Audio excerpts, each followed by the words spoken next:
An emotional day in court for the family of a Clovis man killed just 1 week before Christmas of 2021.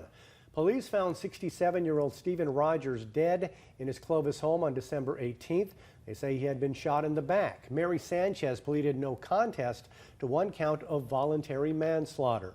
Good evening and thanks for joining us live at 6:30. I'm Dale Yaron. And I'm Margo Kim. We're live on ABC 30, Hulu Live, and wherever you stream. Action News anchor Vanessa Vasconcelos was in the courtroom as the Bakersfield woman responsible for his death was handed her sentence.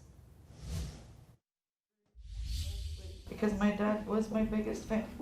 Holding back tears, Nicole Rogers addressed the woman that took her father's life, Mary Sanchez of Bakersfield. I'll never understand why you looked at his life so cheaply, knowing that he valued yours so much. In 2021, 67-year-old Stephen Rogers had connected with his former sister-in-law after more than 2 decades. He told family members he was hopeful after claims that she turned her life around. Before her father's murder, Nicole says instances of identity, financial, and auto theft led family to believe Sanchez hadn't changed her ways. It was even sicker to think that this act of horror was committed by someone that he knew so well. Someone that had just promised she would forever stay away from our family. Nicole described her father as an irreplaceable pillar of support, a man that rooted for the underdog. He would say life is nothing if you do not have a foundation of morality at least. Devastated by the loss, Nicole recounted the days leading up to the discovery of his body. I called his phone, I called the police, I called the CHP to see if there were any accidents. I even called you, Mary, and begged you to tell me if you knew where he was. On December 18th, 2021, Clovis police discovered his body in his home.